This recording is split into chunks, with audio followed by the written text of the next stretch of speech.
Muito bem, vamos trabalhar então hoje com a concessão da recuperação judicial.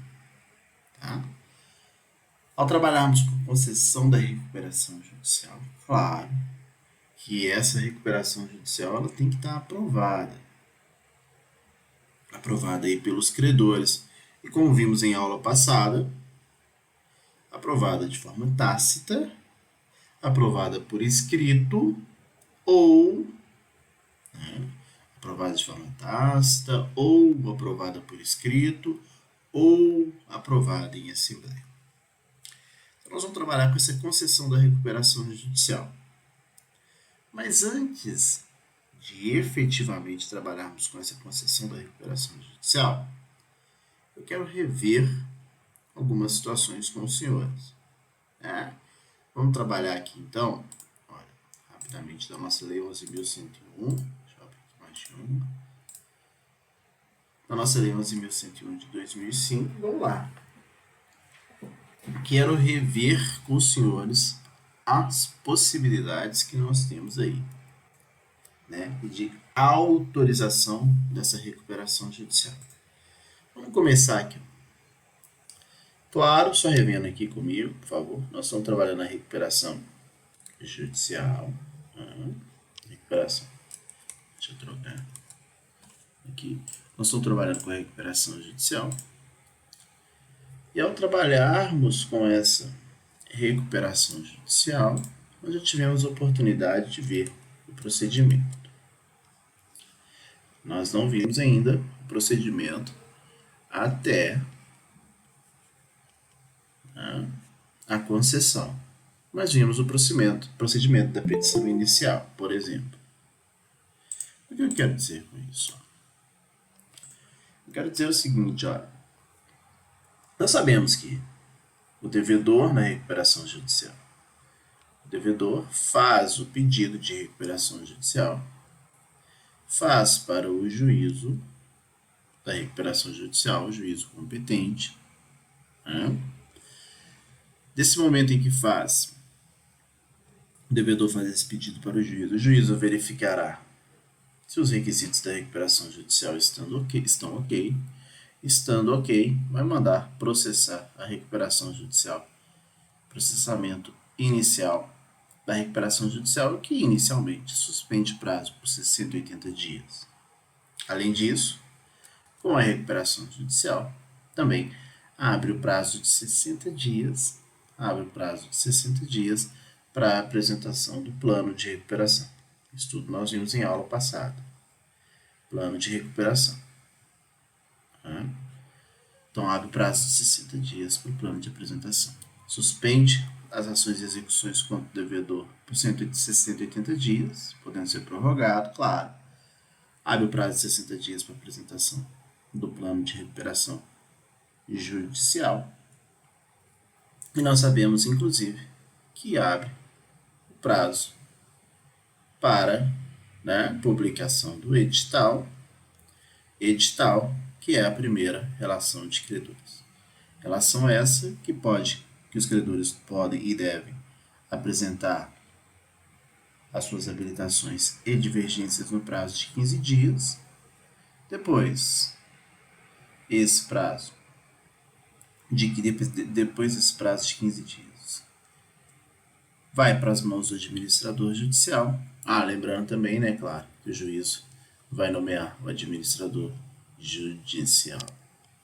Claro. 45 dias fica com o administrador judicial, que vai fazer publicar uma segunda relação. Dessa segunda relação de credores, surge o prazo de 30 dias para impugnar, apresentar na realidade objeções ao plano que foi apresentado pelo devedor. Lembrando que o devedor tem 60 dias para apresentar o plano. Quando ele apresentar esse plano, o juiz vai publicar um edital. Dando conta que o plano foi juntado ali nos autos. Lembro também que o plano pode vir junto com a petição inicial, mas não é uma obrigação. né? Veja, se a segunda relação, artigo 7º, parágrafo 2º, já quando ela for publicada, a segunda relação de credores, quando ela for publicada, se já existir o plano de recuperação dos autos, 30 dias para manifestar objeções. Se não existir o plano de recuperação dos autos, o dia que publicar o edital, avisando que o plano foi juntado aos autos, a partir desse edital, tem o prazo de 30 dias. Independentemente de qual seja o momento oportuno, em existindo objeções, o que será feito? O juiz vai marcar a data da Assembleia Geral de Credores. Assembleia essa que não pode acontecer com prazo superior a 150 dias do deferimento do processamento da recuperação judicial. Essa decisão do juízo aqui, montada lá atrás, né? Então, feito isso, nós teremos uma Assembleia Geral de Credores, tá? Feito isso não, perdão. Em acontecendo objeções, no prazo de 30 dias, o juízo vai designar a Assembleia Geral de Credores. Assembleia cuja a minuto, por favor, desculpa. Assembleia que tem aí como objetivo, né, como pauta, como ordem do dia, duas coisas: a aprovação ou não a aprovação de quê? Do plano de recuperação. Muito bem, mas isso tudo nós vimos na aula passada. O que eu quero trabalhar com vocês aqui? Quero trabalhar um pouco melhor com essas questões relativas, na verdade, rever, né? Essas questões relativas ao plano. Nisso, a aprovação desse plano. E, para tanto, nós precisamos de 2 artigos da lei, não esqueçamos disso nunca. Artigo 41 da Lei 11.101 de 2005 e o artigo 45, que efetivamente vai tratar do quórum de aprovação do plano. O artigo 41 da nossa lei, veja, ele diz o seguinte: no dia e hora designados para acontecer a Assembleia de Recuperação Judicial, aprovação ou não do plano, a Assembleia poderá, poderão existir 4 classes de credores: os credores trabalhistas e legislação de trabalho e acidente de trabalho, os créditos dos credores com garantia real, crédito quirografário, privilégio especial, privilégio geral aos subordinados, e, finalmente, a classe 4, créditos enquadrados como microempresa e empresa de pequeno porte. Então, é isso que está sendo trazido para a gente. Essa nossa Assembleia pode ter essas 4 classes. E por que essas 4 classes se fazem tão importantes? Porque serão essas 4 classes essas 4 classes que vão aprovar ou reprovar o plano de recuperação judicial. Tá? Então vamos lá. Veja. E como que será essa aprovação e reprovação? Só para a gente relembrar. E aí nós vamos trabalhar com outras questões que são mais importantes. Mais importantes não, igualmente importantes, perdão. Veja. Nas deliberações sobre o plano de recuperação judicial, e aí vem o cuidado, por isso eu estou chamando a atenção, por isso que nós estamos voltando aqui nesse aspecto. Todas as classes de credores referidos no artigo 41 desta lei deverão aprovar a proposta. Então, em se tratando de aprovação ou reprovação do plano, a aprovação requer todas as classes votem favoráveis ao plano. Então, precisa da aprovação de todos. Ah, não tem determinada classe, como nós tivemos a oportunidade de falar. Se determinada classe não existe, claro, ela não vota. Então, temos 3 classes apenas. Ah, não tem 2, mesma situação, não vota.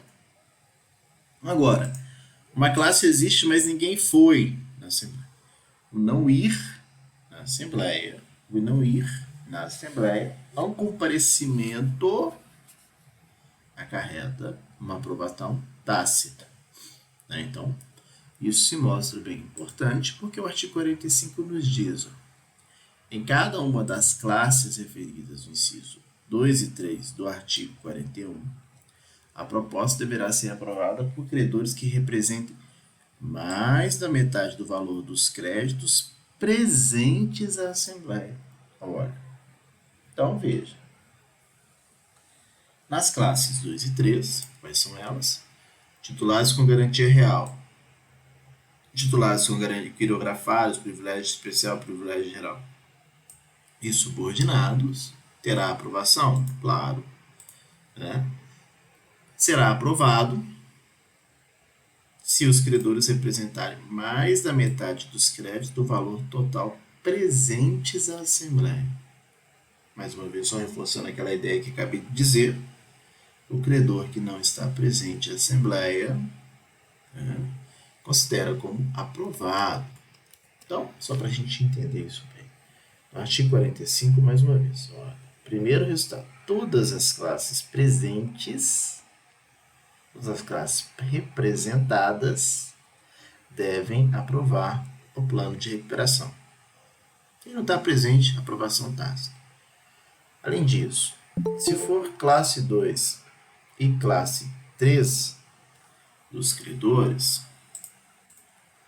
classe 2 e classe 3 dos credores, nós temos que a aprovação será por mais da metade, então, portanto, mais do que 50% do valor dos créditos. Então, é por valor. Né? Então, mais uma vez, bem tranquilo, representem mais da metade do valor dos créditos presentes àquela Assembleia. Então, vou colocar aqui como se aqui fosse presente a Assembleia. Ó, todo mundo está ali dentro. Além disso, nas classes previstas no inciso 1 e 4 do artigo 41 dessa lei, a proposta deverá ser aprovada pela maioria simples dos credores presentes, independentemente do seu crédito. Né? Perdão, no artigo 45 também, né, gente? Perdão, aqui, eu falei só maioria da metade dos valores dos créditos da Assembleia e cumulativo, né? E pela maioria simples dos presentes. Não esqueça disso. Não esqueça disso.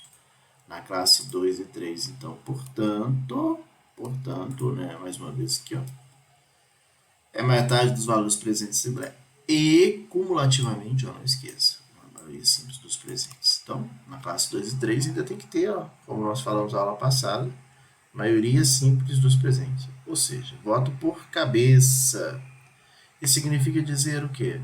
Se tiver 10 credores, né, precisa da aprovação no mínimo de 6. Imaginemos que um credor só tenha 90% dos créditos, do valor dos créditos. Ele sozinho aprova? Não, porque ainda precisa da maioria simples, por cabeça. Então, esse segundo requisito aqui conjuga os dois critérios. Né?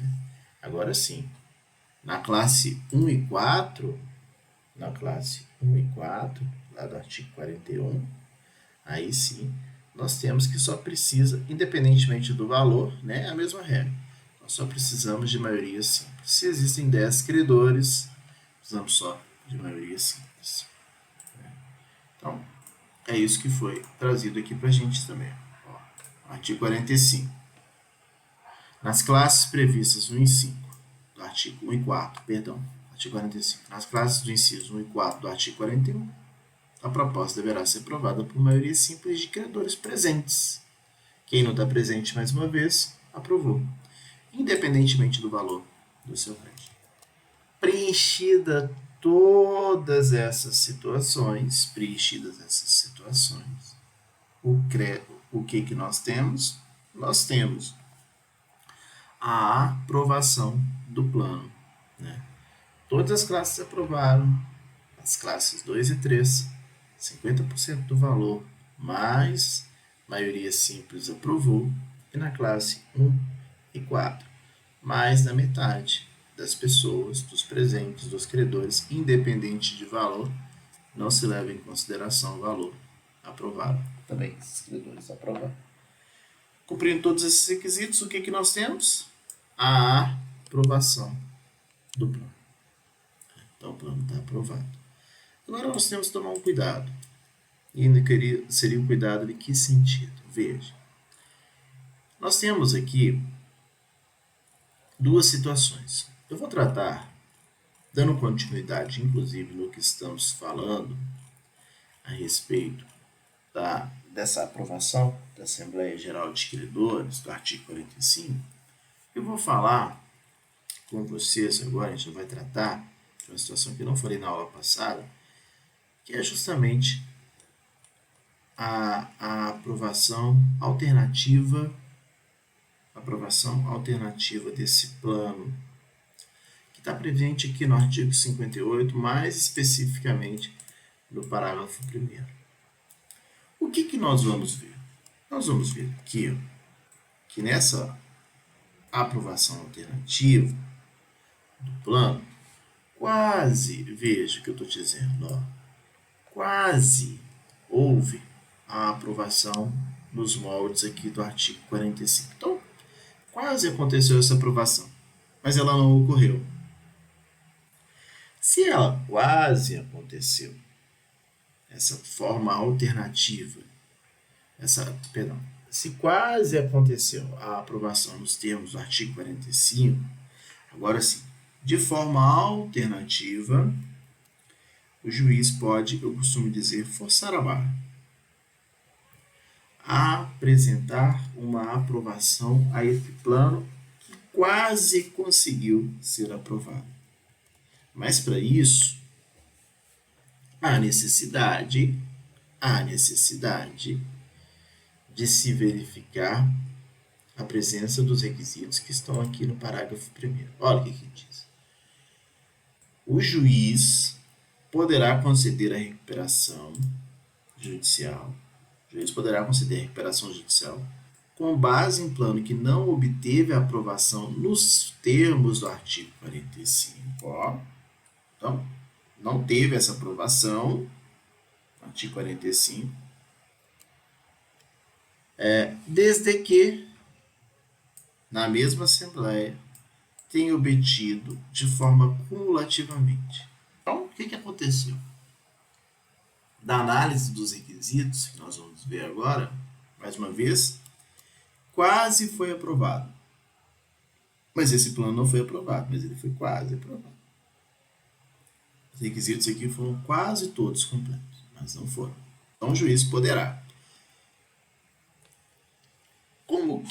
Quais são esses requisitos para que o juiz possa aprovar, ele chamando para ele ali essa responsabilidade de aprovando o plano? Ó, primeira coisa que tem que acontecer: o voto favorável de credores que representam mais da metade do valor de todos os créditos presentes à Assembleia. Então, veja, não é por classe agora não.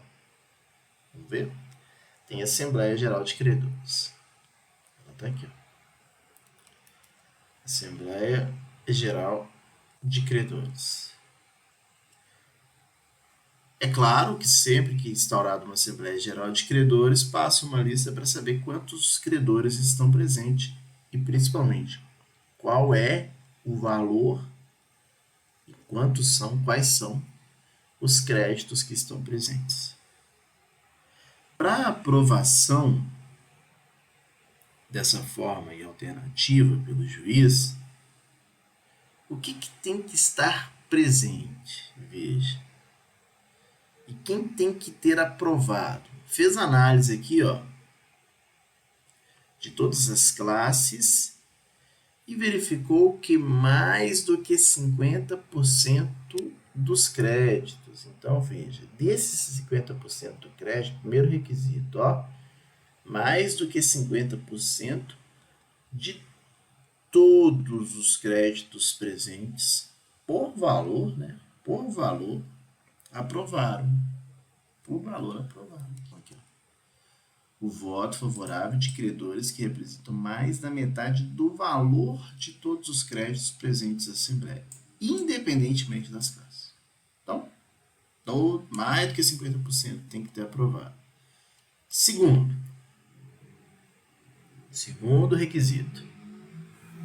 Se existirem 4 classes, lembra que no artigo 41 nós temos 4 classes. Se existirem ou se estiverem presentes as 4 classes, tem que ter aprovação de 3. Se estiverem presentes apenas 3 classes, tem que ter aprovação de 2. Se estiverem presentes 2 classes, tem que ter aprovação de 1. Então, aqui, ó, no artigo 41, nós podemos ter no máximo 4 classes. Se todas estiverem presentes, 3 tem que aprovar. Se 3 estiverem presentes, 2 devem aprovar. Se só 2 estiverem presentes, 1 deve ter aprovado. Ou seja, há necessidade de reprovação de apenas de uma classe dos presentes. Né? Resumindo isso daí. Uma classe tem que ter tido reprovação. Então, reprovação de apenas uma classe. Tá? Tem que ser tudo cumulativo, tem sempre um maisinho aqui. E terceiro, tem mais um requisito. Qual que é esse requisito? Aqui, ó. A aprovação, na classe que houver rejeitado o voto, na classe que tiver rejeitado, que reprovar, o voto favorável de mais de 1/3 dos credores computados na forma do parágrafo 1º e parágrafo 2º do artigo 45. Então, aquela classe que rejeitou tem que ter aprovado, né? Veja, quem tem que ter aprovado? Mais de 1/3 dos credores. Mais de 1/3. Vou colocar aqui, ó. Mais de 1/3 dos credores. Aí o juiz pode, de forma alternativa. Lembrando que essa aprovação de mais de 1/3 dos credores, para verificar se mais de 1/3 dos credores aprovaram, se dá de acordo com as classes. Se for classe 2 e 3, tem que ser 50% do valor da classe, mais né, a maioria dos credores presentes, voto por cabeça. Se for classe do 1 e 4, tudo do artigo 45, né? Se for classe dos credores 1 e 4, aí o cômputo não é pelo valor, só lembrando, e mais do que 50% dos presentes por cabeça. Né? Estando presente todos esses requisitos aqui, vai haver essa aprovação alternativa, que é o artigo 58, parágrafo 1º da nossa lei. Tá? O juiz vai aprovar de forma alternativa. Além dessa forma alternativa, né, há uma novidade na nossa legislação agora, que nós vimos também nas aulas passadas, mas agora a gente vai ver de forma melhor, que reside justamente na situação em que há a possibilidade da análise de um plano realizado pelos credores. Vamos lembrar? Veja. Foi feita a assembleia, né? Aqui está o ok, mas vamos tirar esse ok aqui, ó. Não está ok mais. Foi rejeitado o plano em assembleia, lá no artigo 56. Vamos acompanhar. Ó. Parágrafo 4º, melhor dizendo, do artigo 56. Nós estamos aqui, artigo 56, parágrafo 4º. O plano foi rejeitado. Rejeitado o plano de recuperação judicial, o administrador judicial, né, quem comanda a assembleia, lembrando sempre que quem comanda essa assembleia, quem vai fazer a análise, o cômputo desses votos, lá no artigo 45, é o administrador judicial, que será o presidente daquela Assembleia. Então, o artigo 56 diz o seguinte: rejeitado o administrador judicial, no ato de rejeição, né, à votação da Assembleia Geral de Credores, vai conceder ali um prazo de 30 dias, talvez. Rejeitado o plano de recuperação judicial, o administrador judicial submeterá no ato para a votação da Assembleia Geral de Credores se será concedido um prazo de 30 dias para que seja apresentado um plano de recuperação judicial pelos credores. Então, vai virar e falar o seguinte: o administrador judicial rejeitou. Credores, vocês querem 30 dias?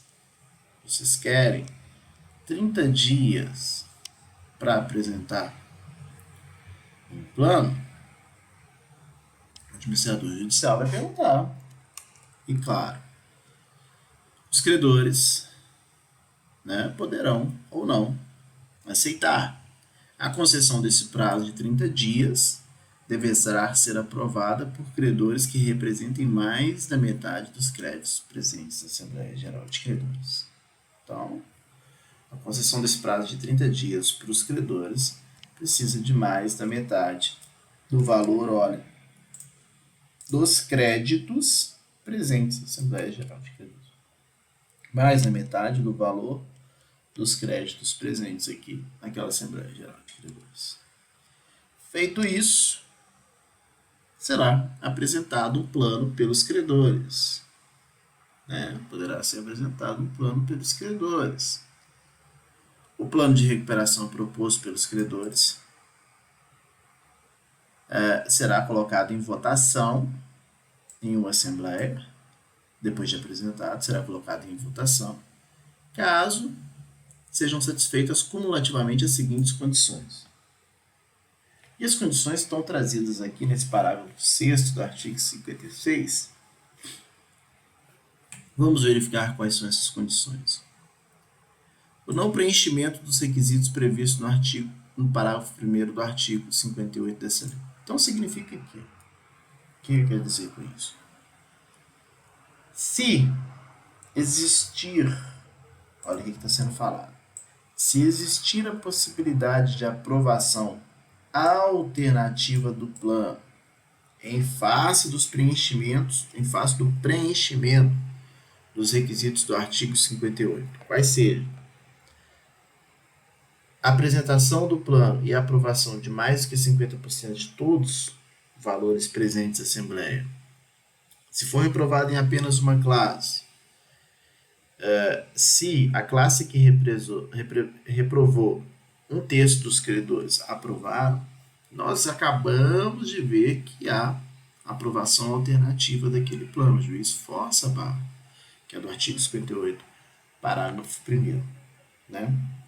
Então, o que está dizendo ali o artigo 56, parágrafo 6, é justamente, o plano realizado pelos credores alternativamente somente será votado se, e somente se, não tiver oportunidade de aprovação do plano alternativo. Se tiver, não aprova o plano dos credores. Então, o plano de recuperação judicial proposto pelos credores somente será posto em votação se não tiver oportunidade ou possibilidade de aprovação alternativa do plano. Se preencher todos os requisitos do artigo 53 do caput, que são requisitos que dizem aqui referente à discriminação pormenorizada do plano, demonstração da viabilidade do plano, laudo econômico financeiro subscrito por um profissional. Mas isso aí qualquer plano tem que ter, inclusive aquele feito pelo próprio credor. Apoio por escrito de credores que representam mais do que 25% dos créditos totais de recuperação judicial. E olha, é por escrito. Mais do que 25% de créditos totais de todos os credores da recuperação judicial. Ou mais do que 35% dos créditos dos credores presentes na Assembleia que autorizou no prazo de 30 dias a apresentação do plano. Não imputação de obrigações novas aos sócios do devedor que respondem. E não podem ter garantias pessoais para esses credores, 25% ou 30%, 25% de todos, ou 30% a mais do que 30% que estavam na Assembleia, que aprovaram por escrito o apoio, que deram por escrito o apoio aos credores. E claro, na imposição ao devedor ou ao seu sócio, sacrifício maior do que aquele que decorra na liquidação da falência. Feito isso, esse plano apresentado para os credores, não existindo nenhuma dessas ressalvas, né, poderá ser colocado em votação. E aí, agora sim, nós temos a possibilidade. Quais são as possibilidades que nós temos? Olha, nós temos a aprovação do plano ou nós teremos a reprovação desse plano. Então, o plano será aprovado ou reprovado. Tranquilo? Alguma dúvida, senhores? Alguém quer manifestar alguma questão? Porque agora sim, isso ficou faltando falarmos na nossa aula, nós vamos para a concessão da recuperação judicial. Não? Então vamos continuar aqui, por gentileza.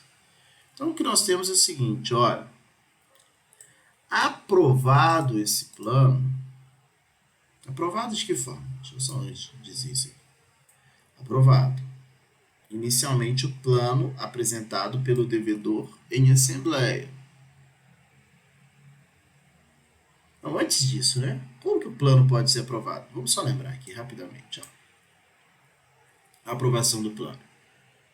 O plano é aprovado, não esqueçam disso, se não houve nenhum tipo de objeção.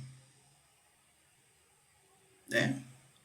Em existindo objeção, aí teremos a Assembleia Geral de Credores. Ou não. Não se esqueçam disso também. Por que ou não? Não se esqueçam do artigo 56A, que foi introduzido agora recentemente. Ó. Vou localizá-lo aqui. Por que não precisa de Assembleia?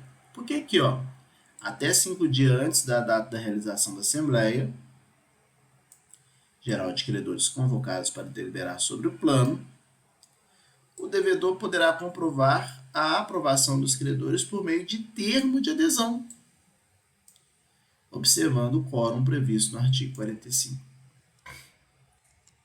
Então, se até 5 dias antes o devedor comprovar que conseguiu adesão dos credores por meio de um termo para o preenchimento nos termos aqui do artigo 45, aprovado por todas as classes constantes do plano, não precisa de ter assembleia.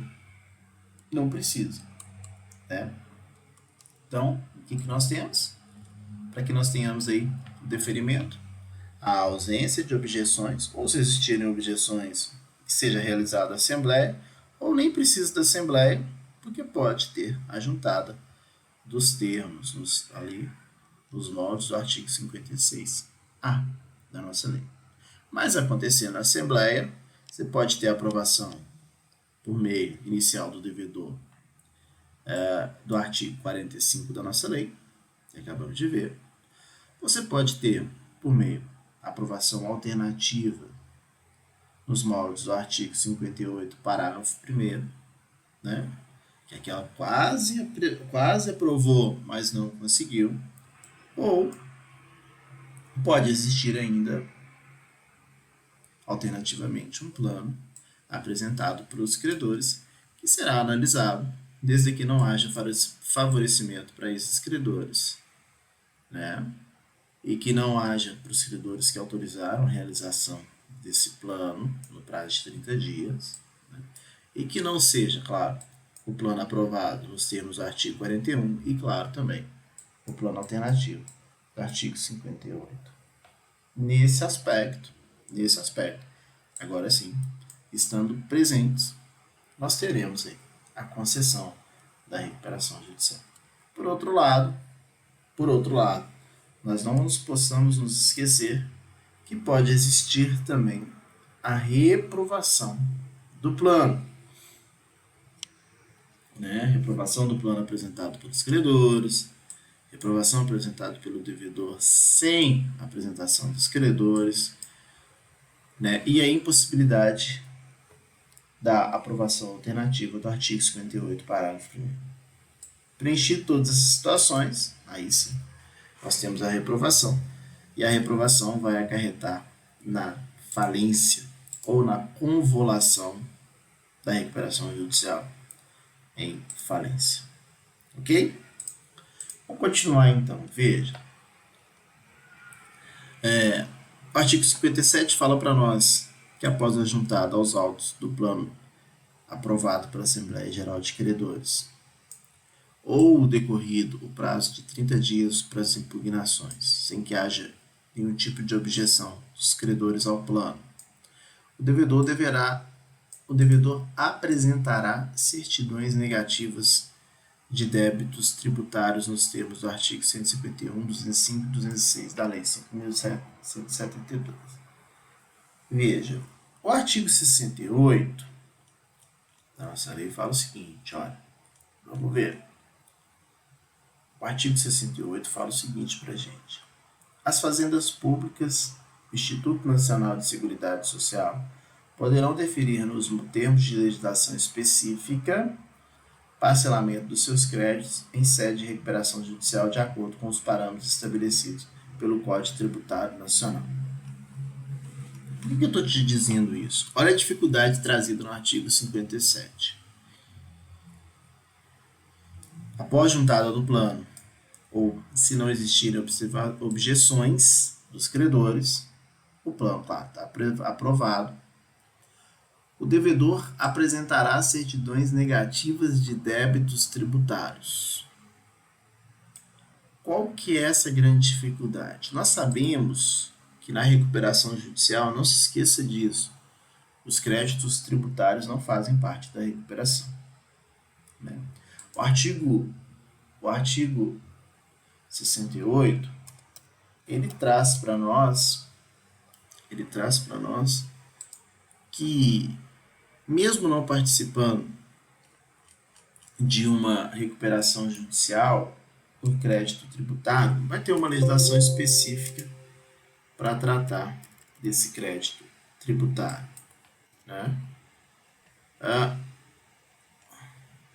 Peraí, só um minutinho. Essa lei mesmo, 10.502. Ele vai falar sobre uma legislação específica para a concessão do crédito tributário. Eu acho que esqueci qual lei que é. O que é importante para a gente destacar é o seguinte.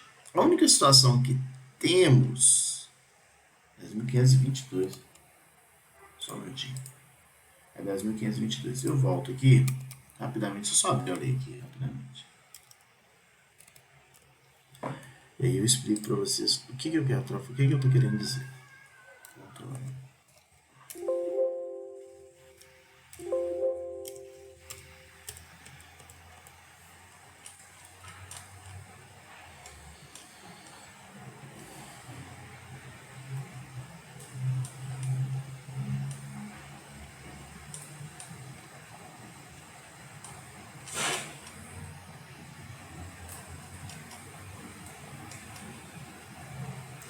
Só um minutinho, gente, eu tô achando que achei você. Artigo 10A. Então vamos lá, rapidamente aqui comigo. Ó. Agora sim eu vou explicar melhor aqui para você. Artigo 57. Tem que juntar a certidão negativa de débito tributário. Qual que é a grande dificuldade? A dificuldade que existe na recuperação judicial é justamente que, primeiro, os créditos tributários não fazem parte da recuperação judicial. Então, essa é uma grande dificuldade. Nós já sabemos que não fazem parte, porque o fisco não pode participar dessas questões, de recuperação judicial, porque o agente público não tem poder de negociação. Ele só pode fazer aquilo que está escrito na lei. O grande problema é que, como que você vai ter uma certidão negativa de débito se normalmente a pessoa que você mais deve é justamente o fisco? O artigo 68 fala que vai ter uma lei especial para quem está em recuperação judicial. Né? Recuperação judicial. O que nós temos é a Lei 10.522, que fala o seguinte, ó, lá no seu artigo 10º, parágrafo, artigo 10A, né? Lei 10.522, artigo 10A, né? E esse artigo 10A foi incluído agora, também, redação dada pela Lei 14.112 de 2020. O empresário ou sociedade empresária que pleitear ou tiver deferido o processamento da recuperação judicial nos termos do artigo da Lei 11.101 de 2011, poderá liquidar os seus débitos para com a Fazenda Nacional existentes, ainda que não vencidos, até a data do protocolo da petição inicial da recuperação judicial, de natureza tributária ou não tributária, constituídos ou não, inscritos ou não em dívida ativa, mediante uma das opções seguintes, uma das seguintes modalidades: parcelamento da dívida consolidada em 120 prestações mensais e consecutivas, calculados do modo a observar os seguintes percentuais mínimos. Então veja, o nosso artigo 68 diz que terá uma lei especial que vai dispor sobre isso. Né? Até então nós não tínhamos.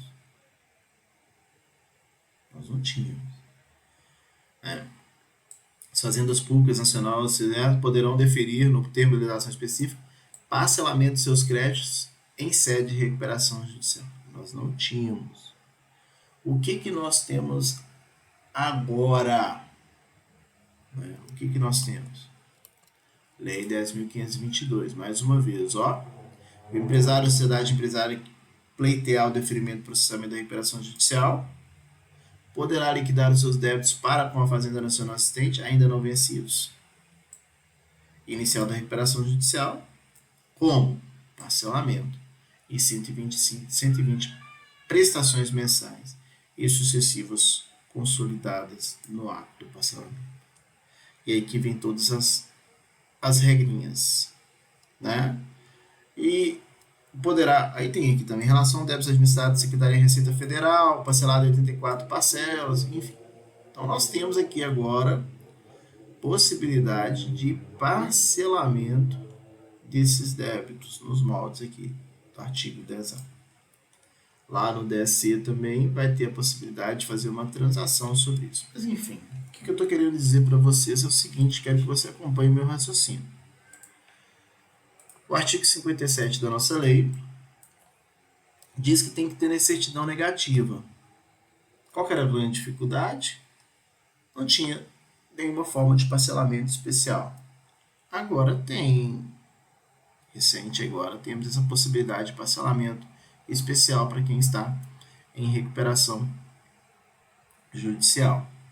Né? Então, tem que tomar cuidado com essa parte aí. Da Lei 10.522, o artigo 10A. Possibilidade desse parcelamento. Possibilidade de parcelamento. Recente também, né? Recente essa possibilidade de parcelamento aí. Tá bom? Se for microempresa, empresa de pequeno porte, tem juros a 20% superiores àquele concedido às demais empresas. Ok? Então, cuidado com essa parte aí. Agora sim. Apresentada a CND. Ah, não tem certidão. Vai ter que parcelar. Lei 10.522 diz a forma de parcelamento que está disposto aí. Ou paga ou parcela. Lei 10.522, artigo 10A. Forma de parcelamento.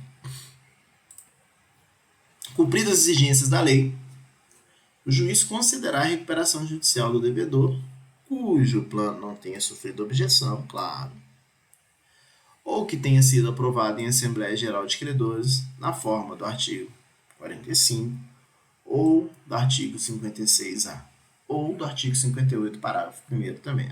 Que já vem aqui, né? O juiz poderá aprovar forçando a barra. Lembrando que a recuperação judicial somente poderá ser concedida com base nessa aprovação alternativa, se não implicar em tratamento diferenciado dos credores que houver rejeitado o plano. Da decisão que conceder a recuperação judicial, serão intimados eletronicamente o Ministério Público, a Fazenda Federal e todo o Estado, Distrito Federal e municípios em que o devedor tiver estabelecimento, para dar ciência aí a esse crédito fiscal. Rejeitado o plano de recuperação proposto pelo devedor, pelos seus credores, ou não preenchido os requisitos da forma alternativa de aprovação, artigo 58, parágrafo 1º, o juiz convolará a recuperação judicial em falência. Nós acabamos de dizer, se o plano for rejeitado, né, o juiz convolará, transformará a recuperação judicial em falência. Da sentença, cabe recurso de agravo de extremidade. Chegamos numa parte importante do plano de recuperação judicial e eu preciso do auxílio dos senhores. Então, superadas as nossas assembleias gerais de credores, superadas, melhor dizendo, a aprovação. Aprovou o plano. Aprovou o plano. Ou se for recusado também o plano, né? Se ele for recusado, for rejeitado, dá uma decisão do juízo. Vou colocar aqui, ó, essa decisão do juízo, que é uma sentença. Qual sentença? Agora sim, a sentença de concessão da recuperação judicial. Né? Então, nós estamos aqui, ó, sentença de concessão da recuperação judicial. Concessão da recuperação judicial. Então, o juiz vai dar uma sentença, decisão, sentença. Tá? Não vai ter recuperação judicial, falência. Recuperação aí, o recurso é agravo de extremidade. A sentença que concedeu a recuperação judicial, também está errado. Recurso também, agravo de instrumento. Mas enfim, temos aqui essa decisão que concede a recuperação judicial. O que nós temos? E cuidado, ó. Então, vamos colocar aqui essa sentença. Sentença de concessão da recuperação judicial. Essa recuperação judicial, acompanhe aqui comigo, isso que é o mais importante. Ela terá uma vida, olha o que eu estou te falando, até o encerramento da recuperação judicial. O juiz vai dar uma outra decisão aqui encerrando, né? Mais uma sentença, mas agora é de encerramento da recuperação judicial. Nós temos aqui que esse intervalo de vida, de existência da recuperação judicial, olha, muita gente tem dificuldade de ver isso aqui. Vamos ver isso aqui com calma. Isso você faz muito importante, tá? Eu estou frisando tanto esse tempo que você tem que gravar. Esse tempo da recuperação judicial será de 2 anos. Ué, aí você deve ter falado assim, meu Deus, entendi nada. Como assim? Passado 2 anos, vai ter uma sentença encerrando a recuperação judicial? Aí eu vou virar para você e falar, Então, da sentença que concedeu a recuperação judicial vai ter aí um prazo de vigência de 2 anos. Passado esses 2 anos, o que acontece? Acabou a sentença de encerramento da recuperação judicial. Aí você deve estar falando, meu Deus, lá atrás, nós já tivemos a oportunidade de ver em várias aulas, trabalhamos com isso, e foi falado para a gente que o plano de recuperação judicial, o plano é livre, a não ser Em se tratando de questões trabalhistas, os débitos trabalhistas devem ser pagos no máximo de 1 ano, podendo ser prorrogado por 2 anos, se aprovados pelos próprios credores trabalhistas, e as questões relativas a salários vencidos e não pagos, ao limite de 5 salários mínimos vencidos nos últimos 3 meses por trabalhador, tem que ser pago em 30 dias. Fora essa questão trabalhista, do ser pago passivo trabalhista em 1 ano, e os salários vencidos nos últimos 3 meses, ao limite de 5 salários mínimos sendo pagos em 30 dias, o plano é de livre pactuação. Isso quer dizer, por exemplo, que nada impede que o plano tenha 120 parcelas mensais e consecutivas. Isso quer dizer que o devedor deve pagar para o credor 120 parcelas mensais consecutivas, pactuados e aprovados em assembleia, ou nem houve objeção a esse parcelamento, né? E aí você deve estar pensando, poxa, mas 120 parcelas são 10 anos. São 10 anos. Como que como que da sentença que concedeu, nós temos a concessão, até o encerramento, são 2 anos. E passaram 2 anos, vai encerrar, sendo que ainda existem parcelas para ser pagas, né? Porque existem 10 anos de parcela. É isso mesmo, gente. Veja, o que eu gostaria que você entendesse é o seguinte: o judiciário não pode ficar 10 anos tomando conta de uma recuperação judicial. O judiciário, ao devedor, melhor dizendo, mais que o judiciário não pode ficar 10 anos, o juiz, por conta de ficar verificando o cumprimento ou não da recuperação judicial por 10 anos, no caso, igual no exemplo nosso aqui, mais do que isso, o devedor não tem que ficar custeando, né? Não tem que ficar custeando aquele processo de recuperação judicial por mais de 2 anos. Não, isso tem que ser encerrado. A título de exemplo, quem arca com a remuneração do administrador judicial é o devedor, né? Então são ônus muito grandes. O que nós temos com essa ideia, então? O que eu quero dizer é que nesse intervalo da concessão da recuperação judicial até o encerramento, esse intervalo de 2 anos, né, até o encerramento, aqui sim terá uma fiscalização do administrador judicial, claro, dos credores também, né? E nesse intervalo, veja, olha o que eu estou te dizendo, nesse intervalo de 2 anos que ainda está sobre, né, essa tutela judicial, ou seja, esse intervalo de 2 anos que ainda tem o processo antes do encerramento, qualquer descumprimento nesses 2 anos, antes da decisão de encerramento, o que nós temos? A povulação em falência automática. Então, dentro dos 2 anos da concessão até o encerramento, descumpriu o plano nesse intervalo, e somente nesse intervalo, de forma automática se tem o quê? A convolução em falência. A transformação em falência. E após os 2 anos? Após os 2 anos, fica a critério dos credores. Não é automático, mas não. O credor é que escolhe.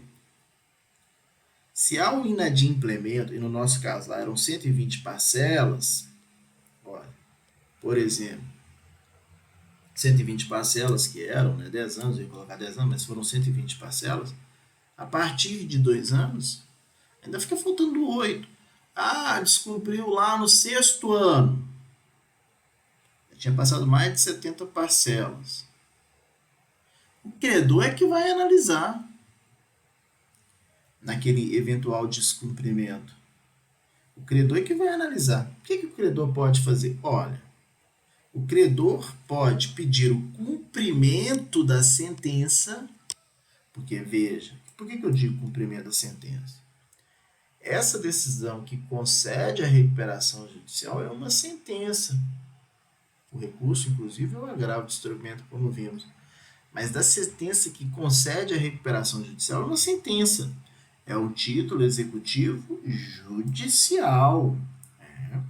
Um título executivo judicial. Né? Se há o descumprimento, se a pessoa não está pagando, se a pessoa não realizou o pagamento, né? Se a pessoa não realizou aquele pagamento, fica a critério do credor, veja. Claro que depois dos 2 anos, né? Descumpriu dentro dos 2 anos, não tem nem o que se falar. Automaticamente vira o quê? Falência. Após os 10 anos, os 2 anos, 10 anos, após os 2 anos, fica o critério do credor. Ou ele pede o cumprimento da sentença, ou, se assim ele desejar, ele pede o quê? A falência. Então fica a critério dele. Pedir o cumprimento da sentença ou a falência. Mas isso aí não é mais automático a falência. Fica a critério dos credores. Tá? Então, o credor que vai realizar essa análise. Tranquilo? Tá? Então, cuidado com isso. Qual que é o prazo para a recuperação judicial? O processo ficar, né, em aberto, o processo ficar ainda sob o pálio do judiciário, 2 anos. Após os 2 anos, o juiz vai dar uma sentença encerrando a falência. Após o encerramento da falência, pode existir descumprimento? Claro. Em existindo descumprimento, o credor exige o cumprimento da sentença ou a decretação da falência. Dentro dos 2 anos, a falência é o que se impõe. Tá bom? Então, cuidado com essas questões todas, estou chamando bem atenção para isso. Outra questão também importantíssima no que se refere a esse prazo de 2 anos da recuperação judicial é para verificar se há ou não a confirmação da novação dos créditos. Como assim novação? Vamos só lembrar, né? Da concessão da recuperação judicial até o encerramento, 2 anos. O descumprimento dentro desses 2 anos, falência.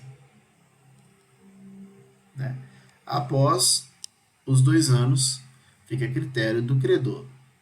Ou ele pede o cumprimento de sentença ou a falência.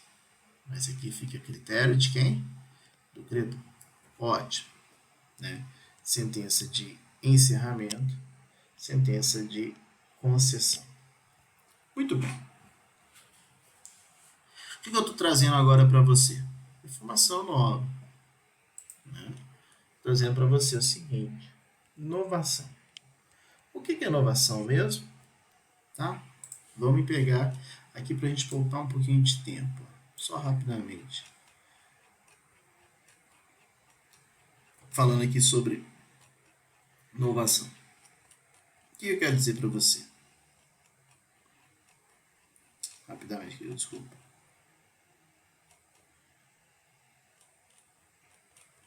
Eu estava aqui na inovação mesmo. A situação aqui, ó. Retorno aos créditos e débitos originários. Não tem inovação. Mas eu só queria tratar aqui com você o seguinte, ó. O que é inovação? Vou pegar só um exemplo aqui para a gente lembrar, né? O que é o plano judicial, a recuperação judicial? Imaginemos que um credor tenha um débito, imaginemos que um credor tenha um crédito e, claro, o devedor tenha um débito de R$10.000. É um credor quirografário. Na recuperação judicial no plano, débito original, juros, correção, tá? R$10.000. Com a recuperação judicial, é um credor quirografário, credor de uma nota promissória, por exemplo, foi feita uma proposta do devedor para com os credores que seria realizado o pagamento em 24 parcelas, vou melhorar, né? Vou colocar 36 parcelas, que serve para os dois exemplos. Seria realizado o pagamento em 36 parcelas com o abatimento de 50%. Ou seja, daquele valor de R$10.000, já a proposta foi o seguinte: 50% de abatimento, então seria R$5.000, ainda é realizado o pagamento em 36 parcelas. O que pode acontecer que nós sabemos? Ora, pode haver aprovação, né? Ou pode reprovar.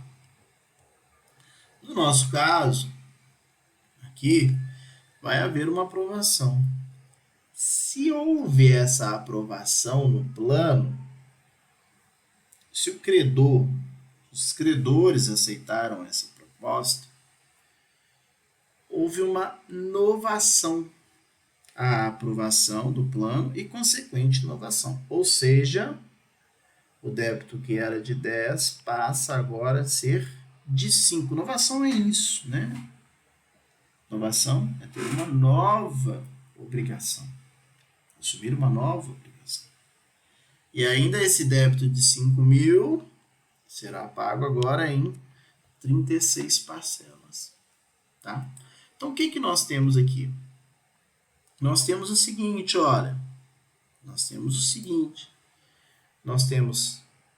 uma recuperação judicial que se estende após o prazo do encerramento. Estende aos 2 anos. É uma recuperação judicial em 36 parcelas. Veja, o que nós temos agora? Nós temos o seguinte: nos 2 primeiros anos, acompanhe aqui comigo, nos 2 primeiros anos, não pode acontecer o descumprimento, senão transforma em falência. E se existir descumprimento dentro dos 2 primeiros anos, nós não, veja, nos 2 primeiros anos, nós não teremos a novação. O que eu quero dizer com isso? Se eventualmente há o descumprimento, lembra que o nosso lá foi em 36 justamente para dar certo aqui, nosso exemplo.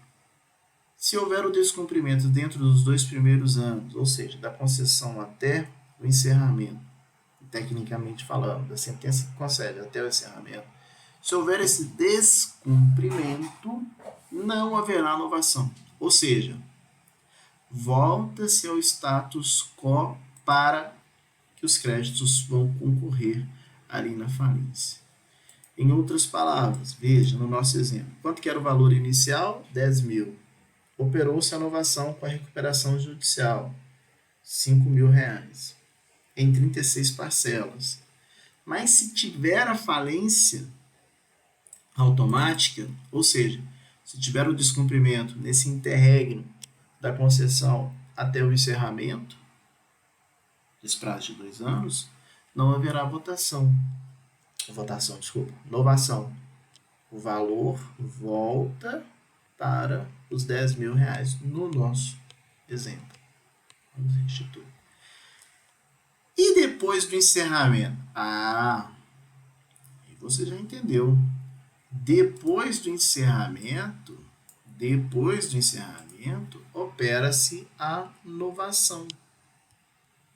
E confirma essa novação do plano. Então, depois do encerramento, vamos supor que houve o descumprimento lá na 26ª parcela, após o encerramento, portanto. Nesse caso, existe ainda, além da 26ª, mais 12 parcelas para serem pagas. Existe ainda 12 parcelas para serem pagas. 12 parcelas para serem pagas. Além da 26ª, claro que o descumprimento foi nela. Muito bem. Nesse aspecto, o que nós vimos? Compete ao credor verificar o quê? Se ele vai pedir o cumprimento da sentença ou a falência. Lembrando que aqui operou novação.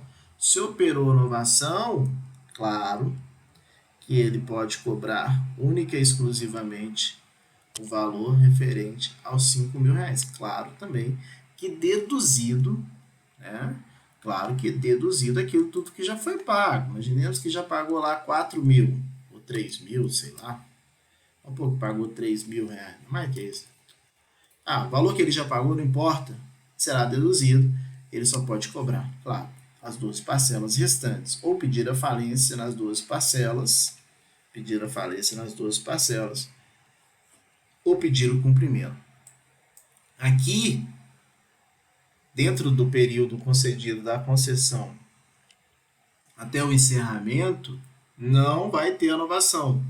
Restitui o valor inicial, mas claro também, lógico, e eu esqueci de falar, só reforçando isso, mas é óbvio, né, só para a gente reforçar bem, aquilo que já foi pago também, né, tem que descontar tudo aquilo que já foi pago. Volta a ser o valor original, descontando aquilo que já foi pago. Imagina que o descumprimento aconteceu lá na 20ª parcela, enfim.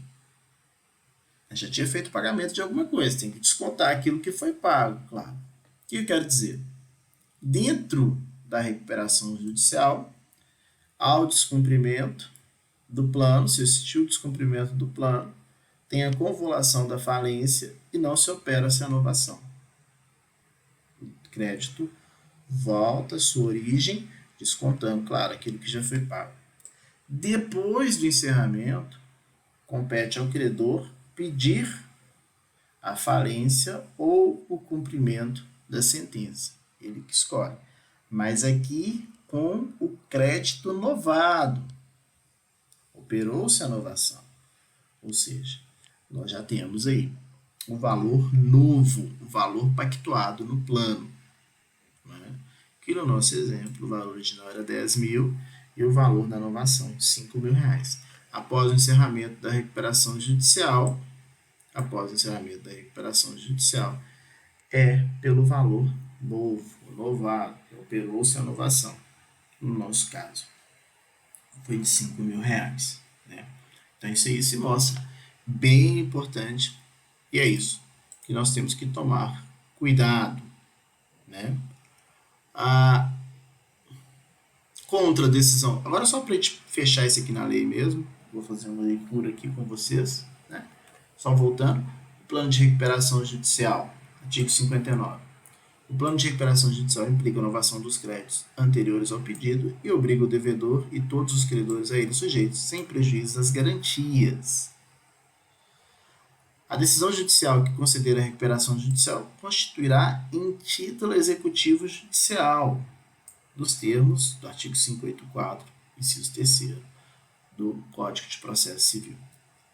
Contra a decisão que conceder a recuperação judicial, cabe agravo, que poderá ser interposto por credor ou pelo Ministério Público. Da decisão que conceder a recuperação judicial serão intimados eletronicamente as fazendas públicas federal e todos os estados, distritos e municípios do devedor tiver estabelecimento, justamente para que eles possam ter aquele procedimento especial de habilitação de crédito.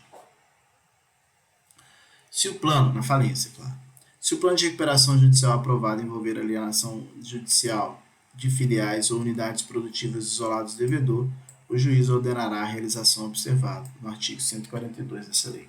Nós vamos falar sobre o artigo 142 quando for trabalhar lá com as formas de alienação na falência. Mas só para a gente deixar claro, tem aqui no seu texto, vou pedir para que você faça uma leitura, mas em se tratando de recuperação judicial, olha, alienação de filiais ou da unidade produtiva será da seguinte forma. A alienação vai se dar por seguinte forma. Pode ser uma parte do plano de recuperação judicial pode prever essa alienação de unidade produtiva? Pode. De filiais? Pode.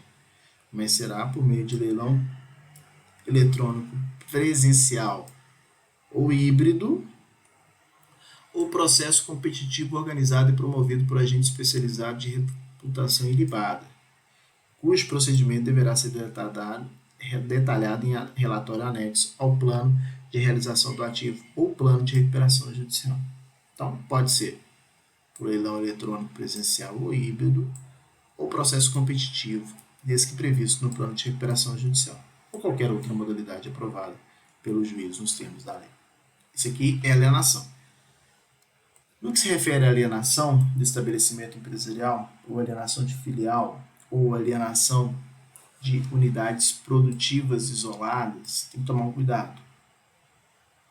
Se, porventura, fizer a venda de uma unidade ou de uma filial e não sobrar bens suficientes para poder quitar aqueles débitos perante os credores da recuperação, é um caso de convolução em falência, de transformação em falência, além de ser uma das formas em que qualquer credor pode pedir a falência. O que eu quero dizer, a unidade produtiva filiada pode ser vendida? Pode. Vai ser vendida por leilão ou por qualquer outra forma trazida no plano. Lembrando que tem que sobrar bens suficientes para poder pagar os credores. Se não sobrarem bens suficientes para poder pagar os credores, poderemos ter aí o pedido de falência. Tá? A proferida decisão prevista no artigo 58, o juiz poderá determinar a manutenção do devedor em recuperação judicial até que sejam cumpridas todas as obrigações previstas no plano, em até no máximo 2 anos depois da concessão de recuperação judicial, independentemente de eventual período diferente de carência. Né?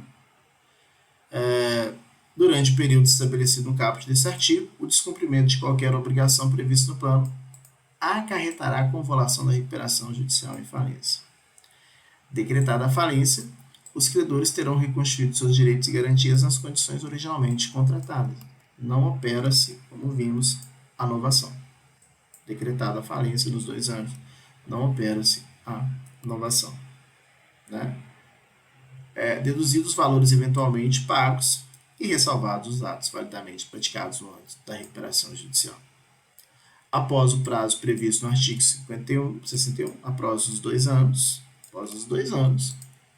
o plano de recuperação judicial, após os 2 anos, no caso de descumprimento de qualquer obrigação no plano, qualquer credor poderá requerer a execução específica ou a falência, com base no artigo 94 desta lei. Né? Então, é isso que nós estamos trazendo aqui. Questões importantes. Concedida a recuperação judicial, o juiz poderá determinar a manutenção do devedor em recuperação judicial até que sejam cumpridas as obrigações. Lembrando que se o devedor for afastado, lembra lá, vou colocar o empresário individual aqui, devedor. Se ele for afastado das suas funções, se ele não ficar à frente daquele negócio, quem vai fazer a gestão daquele negócio é o chamado gestor judicial. Né? Cuidado com essas questões aí. Então, cuidado com essa questão relativa ao nosso gestor judicial. A partir da nossa próxima aula, nós teremos a oportunidade de encerrar a recuperação judicial e ver a recuperação extrajudicial e especial. Mas isso nós vamos deixar para as nossas próximas aulas. Em face também da gama de informações que trabalhamos hoje, né, eu vou solicitar aí, eu vou encerrar a nossa aula, eu vou passar para os questionamentos. Mas deixa eu só ver aqui, antes disso, se eu se eu falei ou se eu estou esquecendo de alguma situação importantíssima. Não. Acabei falando tudo aquilo que queríamos trabalhar. Tá bom? Deixa eu só encerrar e volto aqui para a nossa aula. Um minutinho só, por favor.